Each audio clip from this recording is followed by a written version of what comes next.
Assalamu alaykum qimmatli qarindoshlar, yaxshi masala. Bugun 2023 yil 6-oyning 16-kuni juma.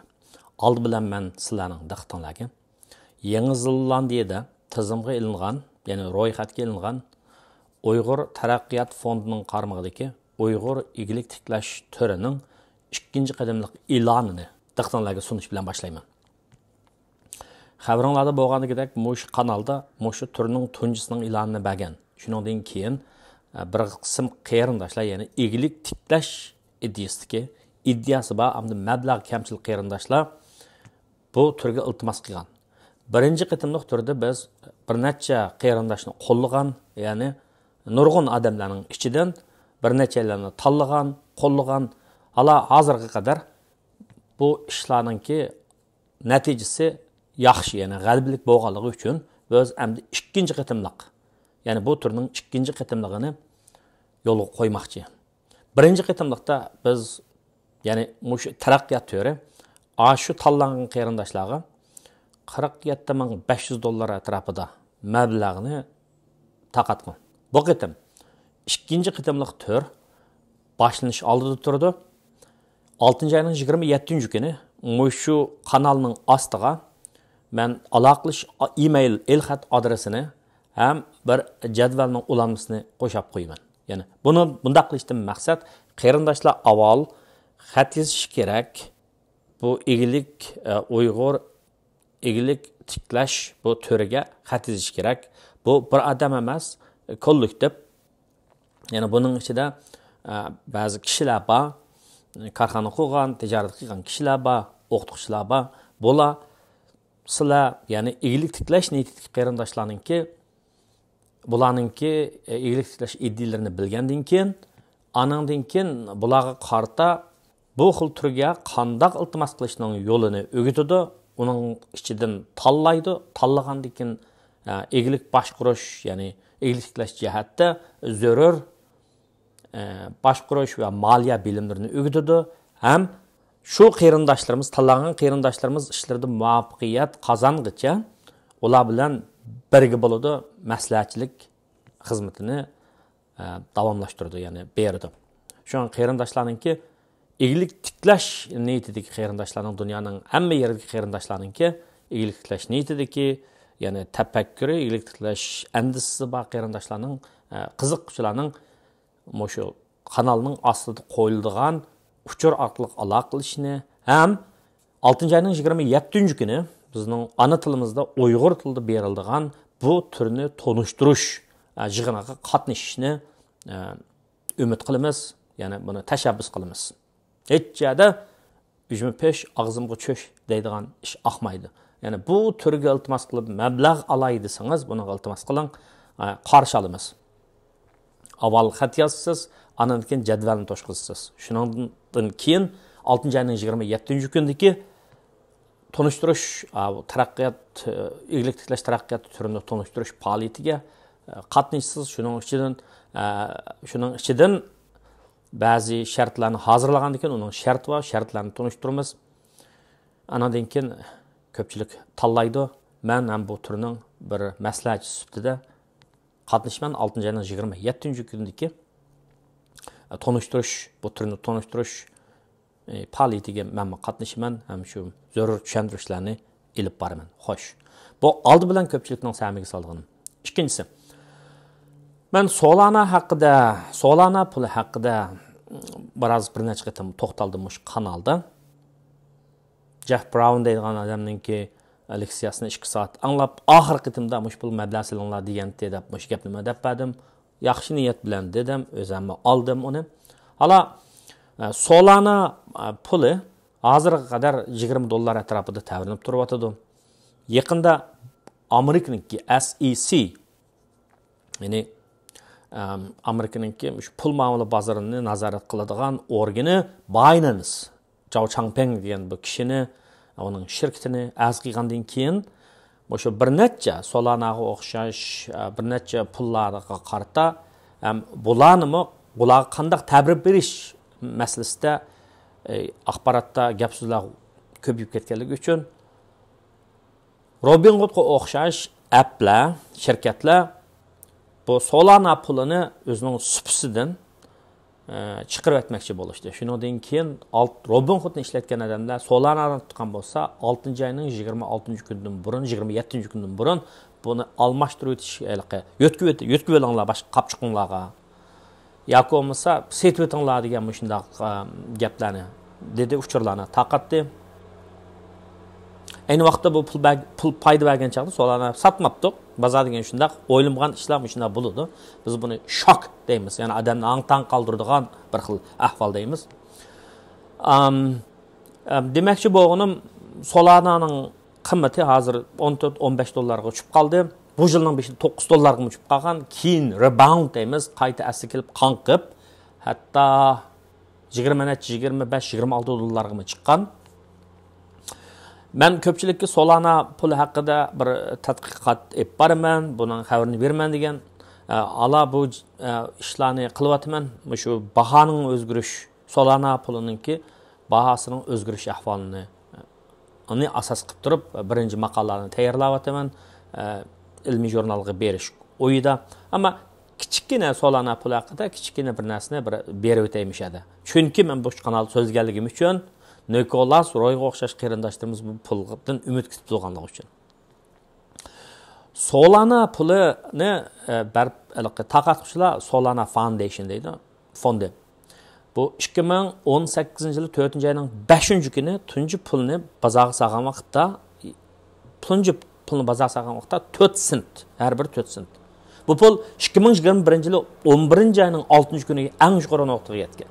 Ya'ni 258 dollar, 259 dollarga yetgan. 4 sentlik narsa 2023 yilning ichida 4 sentlik narsa 259 dollarga yetgan. Men bu Solana pulininki bahosining o'zgarish ahvolining sxemasiga qarab baqsam, normal taqsimlanish shaklini ko'rsatgan, toki 2020-yili 4-oydan tartib, ya'ni 2018-yil 4-oyning 5-kuni bozorga selindi. Shundan tartib 2020-yilgacha asosan tuzsiq o'zgarish yo'q. Ammo 2020-yil 4-oydan boshlab buning bahosini aytib o'zgarib, shu aeroplan o'xshash bo'shliq ko'tarilib, ta 2021-yil 11-oyning 6-kuniga kelgan vaqtda eng yuqori qimmatni yaratdi, ya'ni 258-259 dollarga yetdi. Yani bundaq aytsak, statistikada biz doim qo'llanadigan normal taqsimlashni normal curve deb qo'yamiz. Bu shakl xuddi qo'ng'iroq o'xshaydi. Qo'ng'iroqninki to'van tarafidan chiqib, to'van tarafidan chiqib, eng yuqoriga chiqishcha baho eshiyotgan bo'ladi. Qo'ng'iroqning eng cho'qqisidan ma tarafga yangan vaqtda baho tushayotgan bo'ladi. Shunga qarasam, azir qadar kuzatishimdan qaragan vaqtda Solana pulininki bahosining tavrinishi mushunga tushayotgan shaklni hosil qildi ekan. Ya'ni 2020-yili 4-oyning 10-dan 2021-yili 11-oyning 6-kunigacha buning bahosi davomli o'sib mangan ekan. Buning bahosi nima o'sib mangdi deganda, eng oddiy iqtisodiy savod. Ya'ni talab bor. Buning nima talab bo'ladi degan vaqtda har xil sabablar. Birinchisi, kripto puli pandemik mezgilda hukumatlar masalan Amerikada necha trillion stimulus check, g'idiqlaydigan check, iqtisodni yuksaltirish uchun g'idiqlaydigan check taqatdi. Aholilarning o'zgilla 1.18 trillion pul verdi. Bu haqda, ya'ni shipirliq pul bozorini tadqiq qiluvchilarningki kuzatishidan qaragan vaqtda o'ng tanosibliq bir munosabat shakllangan gap. Ya'ni kripto shipirliq pul bozori bilan davlatlarning taqatgan iqtisodni g'idiqlovchi cheklar, ya'ni bekorlik bergan pullarning o'tirsida. Pulni jiq bergandan keyin odamlar o'tirib shipirliq pulga nisbat mablag' solgan gap. Shipirliq pulni setib olgan gap. Ya'ni shu turmush qishlasin deb bergan pulning 15%ni shipirliq pulga mablag' qilib selayotgan gap bu odamlar. Xo'sh. Mana bu umumiy shipirliq pul bozoridagi umumiy ahvol Solanaga o'xshash bu pullarga bo'lgan talabni ham ko'tarib o'tgan gap. Kishilar nimishqa tovarlarga nisbatan nima bo'ladi, talab bo'ladi deganda, birinchisi tovarlarningki iste'mol qimmati bo'lishi kerak. ya'ni kishilar mush kripto Solanaga mablag' sag'uvchilar bu Solana pulininki, ya'ni Solana puli deganimiz Solana fondining yasagan yo'lida obrazliq til bilan ifodalasak, shuningda mang'alaydigan bir shu yerda ishlatiladigan, shu yerda mangdigan bir mashina yoki poyezd desak bo'ladi-da, ashning o'zining yo'lida mangdigan. Ammo o nurg'un qulayliklarni keldi deb.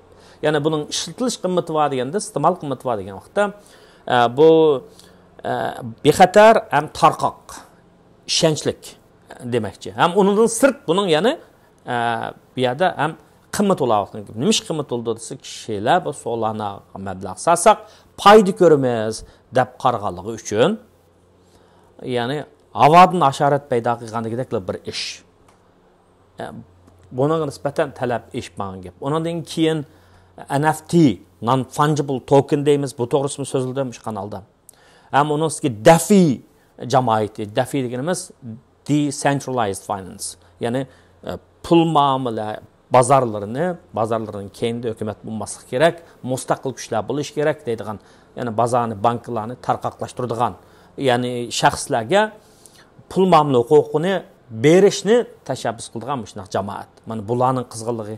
Anadan sirt yana dangliq shaxslarninki-mi gaplar bor.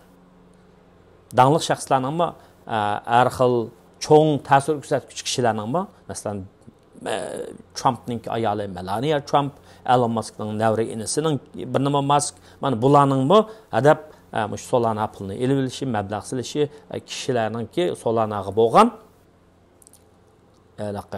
talabini oshirib o'tgan gap.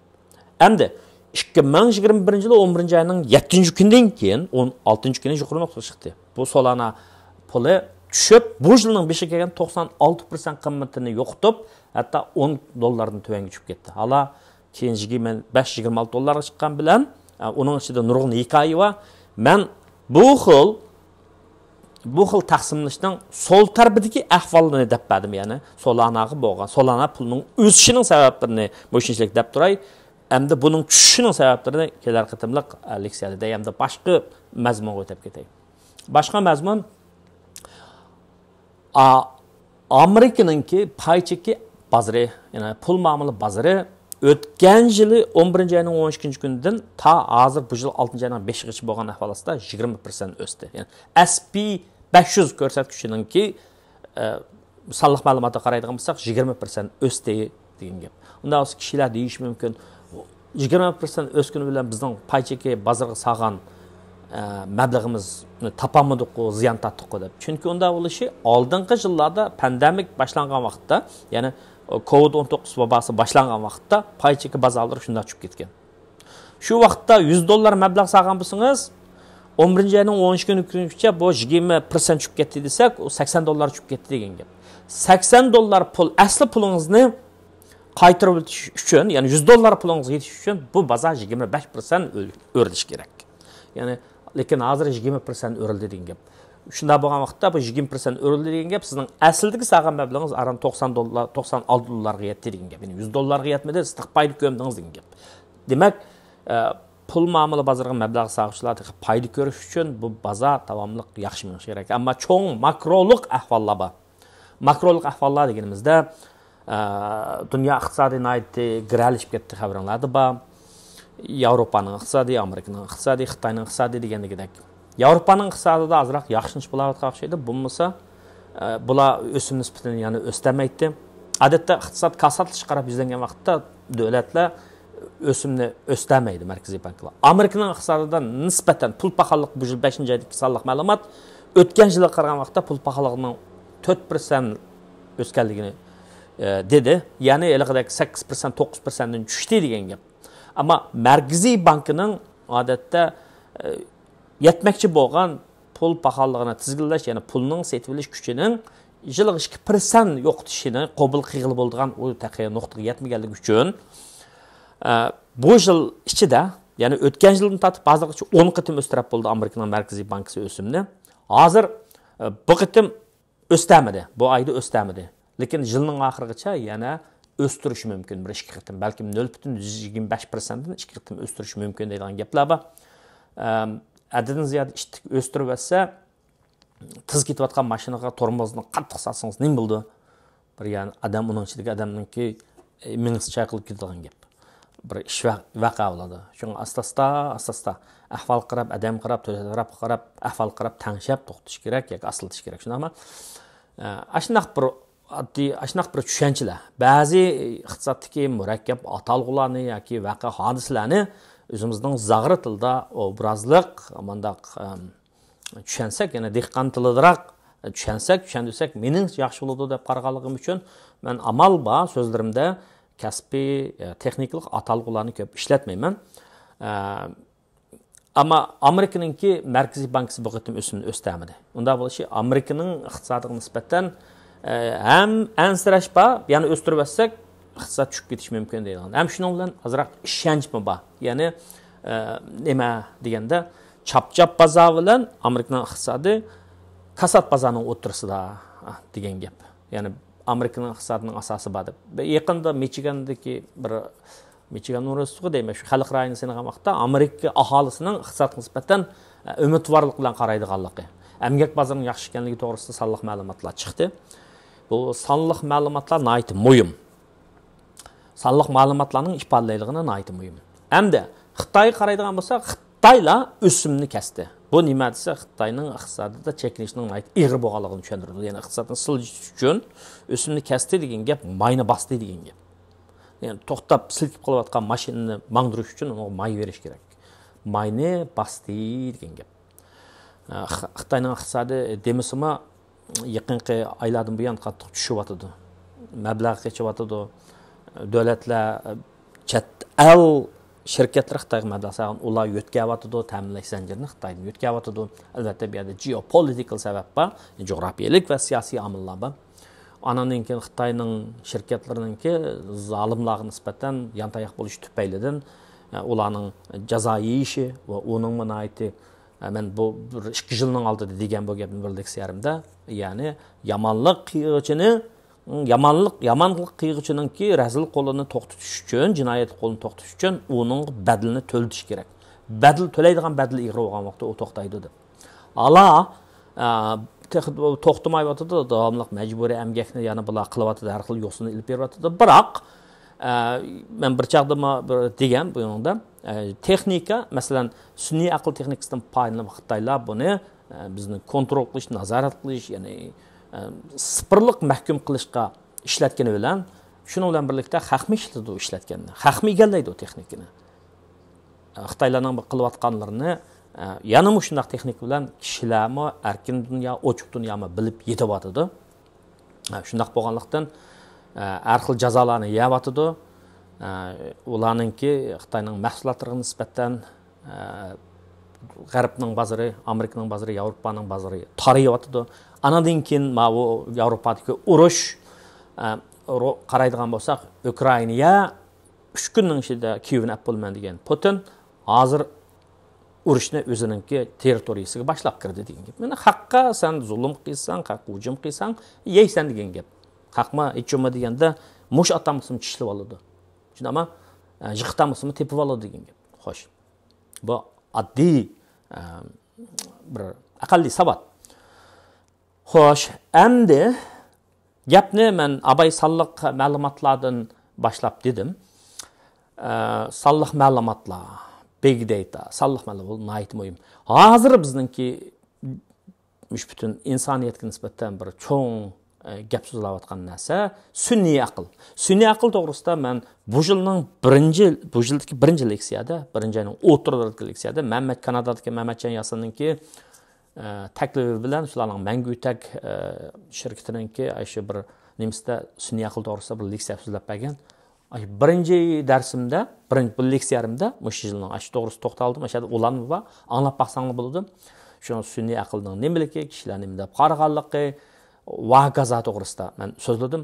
Bu sun'iy aql texnikasi mana pandemik bo'ldi, undan keyin chipirliq pul masalasi qizg'inlik ko'tarildi. Endi u so'sh bozor cho'kkandan keyin odamlarning kayfiyati tuvaladi, unga nisbatan endi hozir sun'iy aqlga nisbatan nihoyat kishilarda qiziqish bor. New York vaqti gazetida necha kundan oldin bir maqola chiqdi. Sun'iy aql insoniyatni vayron qilib o'tadi deb. Qiyomatni mush sun'iy aql qo'piramdi deydigan gap menda chiqqan vaqtda. insoniyat jamiyatining yana taraqqiyot tarixida, madaniyat tarixida o'tning bayqilishi cho'ng bir mo'jizat bo'lgan bo'lsa, keyin sanoat inqilobininki mezgillarida, shu mezgillarda tokning elektrning bayqilishi. Anadan keyin elektrning bayqilishi, anadan keyin shuningga agishib zavod, korxonalarning ko'payishi, anadan keyin aeroplan, poyezdlarning yasalishi, poyez burun bo'ldi-ku, aeroplandan yasalishi. Endi 20-chi asrga kelgan vaqtda 20-chi asrning 90-yillardan boshlab internet texnikasiningki yamrishi. Bu butun dunyoni qattiq o'zgartiribdi. Mana biz hozir ko'rib turyapmiz. Bu odamlar bilan odamlar o'rtasidagi munosabatdan tortib, savdo, tijorat oyatgacha jiq singib kirdi, jiq o'zgartiribdi. Biz bir chaqlarda ko'rgan ilmiy fantaziyalik filmdagi ba'zi ishlar hozir yuz beryapti. Sunniy aql iddisi bu ibora 50-yillarda ishlatilgan, 57-yilda Dartmouth College deydigan bir kollej va Amerikadagi dаңliq kollej oliy maktablarining biri. Harvard, MIT, Brown University deganga o'xshash. Bizning uydan 1,5 soat jiroq yerda. Shu yerdagi bir professorining o'tirib qo'yishi bilan bu gap maydonga kelgan. Ya'ni insonlarga aqlni mashina odamlarga yo'tkilamdi. Mashinalarning kallasi bilan nurg'un ishlarni yaxshi nuqtadan o'ylaydi-da. Masalan, qo'l bilan qiladigan, jismoniy bilan qiladigan ishni mashinaga qilsak bo'lmamdi deb. Buningda emgak unumdorligi oshidi, odamning hayoti yaxshi bo'ladi, osonlashadi, jafo tortmaydi deydigan iddialar bilan boshlangan. 60-70-yillarda bu so'g'an bu iddia 80-yillarda azroq ko'tarilishga boshlagan, 90-yillarda azroq ko'tarilishga boshlagan, ammo 2010-yilga kelgan vaqtda 2010-yildan 2012-yilga bo'lgan bu 12 yil ichida cho'ng suhbat o'zgarish yasabdi bu ishlar. Ya'ni hozir sunniy aqldan paylanib, mashina odamning aqldan paylanib nurg'un ishlarni qilib ketyapti. Google'ga o'xshash, Microsoftga o'xshash Amerikaning cho'ng texnika shirkatlari maxsus sunniy aqlga mablag' silib, bular mush mahsulot, mush to'g'risida cho'ng bir ishlarni qilyapti. Ammo buningga nisbatan aytgan vaqtda jamoatchilikning ichida mushni qilayotgan odamlarning ichidami andish ko'payapti. Ya'ni bu mashina, bu sonliq ma'lumotlarning odamlarningki sonliq ma'lumotlarini yig'ib, insonlarning sonliq ma'lumotlarini yig'ib, masalan Google'da nima izlaydi, torda nima ko'rdi, nima setib oldi, nima kitob o'qiydi, ashundan tortib butun harakatlarni yig'ib, muayyan matematikalik formulalarga silib, ularning keyingi qilmoqchi bo'lgan harakatiga nisbatan ta'sir ko'rsatadigan yoki qiyos qiladigan, oldin mo'ljallaydigan shunaqa bir ahvol. Ya'ni bunday aytgan vaqtda insonlar texnikaga tayinib, hayotimizni go'zallashtiramiz degani bilan bu ba'zi narsalar, masalan, monopol shaklga o'tib ketib qolsa, masalan, AI texnikasini shunday Google'ga o'xshash, Microsoftga o'xshash cho'ng shirkatlar monopol qilib olgan ish bo'lsa, butun bizning odamlarning sonliq ma'lumotlarini uchirib egallab olgan bu ish bo'lsa, bu xuddi Karl Marksningki bundan 2 asr burun degan ishlab chiqarish vositalarini egallab olgandan keyin bu avam xalq nisbatan ziynini aytib cho'ng bo'ladi degan gapining amalga ish oshqinidek bir ishlar bo'ldi. Ya'ni muayyan qonun, tuzum bo'lmasa, kishilarning xususiyligini qo'g'daydigan ish bo'lmasa, AI texnikasidan foydalanib kishilarni qo'g'daydigan, ularning haq-huquqini, xususiyligini qo'g'daydigan ish bo'lmasa, bu sunniy aqldan foydalanib dushman kuchlar, razil kuchlar, nachar kishilar, jinoyat shoykillari nurg'un asliliklarni qilish mumkin. Bunda qilayotganlar bor deb mushu sahadagi mush shirkatlarni qurgan, masalan, Sam Altmanga o'xshash OpenAIning qurg'uvchilari, bularning mushu hatto Elon Muskni o'z ishiga olgan odamlar 100 necha odam o'tgan oyda ochiq xat e'lon qildi. Ya'ni sunniy aqlni kontrol qilmasak, buningga biz bir yo'l chizmasak, ya'ni regulate degan gap shu. Qo'yib atmaymiz, mangdagan mashinalarni buningga nisbatan bundaq to'saq qo'yamiz, Bunun nisbeten girvakka olamiz. Buning nega berib, nega turishini biz kontrol qilmasak, nima qilish, nima qilish bo'ldiganligiga nisbatan hukumatlar chek qonun chiqarib qo'ymasa, dunyoni qalayimqon qilib o'tadi deydigan shunday bir andishlar va masalan birisi sun'iy aql, ChatGPT yoki pulni qanday topamiz desa, ya'ni qanday o'ylash, ya qanday harakat qilish. Lekin idrokli o'ylamasa, idrokli harakat qilmasa, yaxshi yomonni o'ylamasa, u mashinada u odam qopab, ma ishni qilsam, ma odamlarga talab tegadigan bu ishni qilmay, jonliq talab tegadigan deb idrokli o'ylagan bilan mashinada o'ylamas mumkin. Ya'ni qanday boyolib, menga boyolishni yo'lini o'rgat deb qo'ysa, beriblar xalqning bankistiki pulni bulab chiqadigan yoki bo'lmasa xalqning o'zining xususiy ishlarini har xil ko'paytirib o'tadigan yoki bo'lmasa xalqning rasmlarini kirishtirib ziyonkashlik ish qiladigan jinoiy shaykolari shunday qilib dunyoni qalayimqon qilib o'tadigan yoki bo'lmasa har xil programmalardan foydalanib masalan shu bizningki insonlarning hayotiga munosabatli suvni deymiz, tok liniyasi deymiz, asosiy muassasalarni vayron qilib o'tadigan mana buzibat desa shuna buyruq qilmaydi bo'lmaydi deb bular shu to'g'risida bir ogohlantirish xarakterli bir ochiq xatni yozibdi. Shu sun'iy aqlni kontrol qilish kerak, sun'iy aqldan yaxshi foydalanish kerak deb. MIT Massachusetts Texnik institutidagi donliq iqtisodshunos Darren Ashimoğlu, bu kishi asli Turkiyadan, Arman pushtin bo'lgan, Turkiyadan kelgan kishi bu. New York vaqti gazetasiga bu yilning 5-da bir maqola, obzorchi maqolasi e'lon qildi. Kim u bir bilan birlashib. Deydiki, Microsoftga o'xshash, Google'ga o'xshash bir shirkatlar bizning sonliq ma'lumotlarimizni egallab olib, uni pul tepib, kapitalistlarni, pay chekan sotuvchilarni bay qilgani bilan bizning ruxsatimizni olish kerak. Bizga iste'molchilarga muayyan bir to'lam berish kerak. Bularni kontrol qilish kerak. Ya'ni yava atning og'ziga jugan silish kerak degan gapni qilyapti. Ya'ni sun'iy aql texnikasiga nisbatan aytgan vaqtda, buning taraqqiyotiga nisbatan aytgan vaqtda oldimizdagi 1 yil, 2 yil, 5 yil, 10 yilda olamshumul bir o'zgarishni paydo qiladigan o'xshaydi. Ko'pchilik buning yaxshi tarafim bor. Masalan, ba'zi kasallarni ko'rish, o'rganish qilishda ko'chamchilik emas, ba'zi topshiriqni o'qituvchi ishlang desa, uni ko'chasak bo'lmaydi.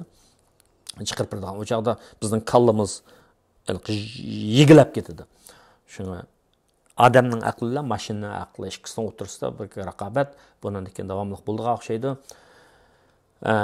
Ya'ni sun'iy aql bundan keyin bizning oldimizdagi biz yashayotgan bu jamiyatni alomat o'zgartiradigan o'xshaydi. Ya'ni qaraydigan bo'lsak, 2000-yildan 2023-yilgacha bo'lgan shu 13 yilning ichida ba'zi texnikalarning vujudga kelishi, ba'zi cho'ng texnika shirkatlarining maydonga kelishi, ba'zi ijtimoiy media shirkatlarining maydonga kelishi, masalan Facebookga o'xshash, Twitterga o'xshash bu jamiyatlarda nurg'un narsalarni paydo qilyapti. Yaxshi tarafim bor, yomon tarafim bor. Xuddi pichoq desak, pichoqni yaxshi turmushimizni osonlashtirishga ishlatsak, o bir turmush quroli. Agar uni yaxshilarga ziyonli qilgan narsaga ishlatsak, o bir jinoyat quroli bo'ladi. Shunga o'xshash sun'iy aqlning o'shundoq bir bizga olib keladigan fursatlari nurg'a odamni bay qilish mumkin. Mo'shi shirkatlarning paylarini hozir olgan odamlar keyin baylab ketishi mumkin. Ham shunga bilan birlikda yana dunyoda agar to'g'ri ishlatilmasa, nurg'un qalayimqonchiliklarni kelib chiqish mumkin. Shunga biz mush texnikani, mush xil yuzlanishni, mush texnik yuzlanishni bilib turishimiz kerak. Texnikani bilmasak, sonliq ma'lumotlarimizni haq as mayli paylansa mayli desak, xalqning nazorati ostida yashaydigan, erkinligimizdan mahrum qolgan odamlarga aylanib qolamiz. U noqul sizning mening emas, butun insoniyat duch kelayotgan masala bu. Shuna mush to'g'risida ozroq so'zlab qo'yay dedim. Rahmat sizlarga.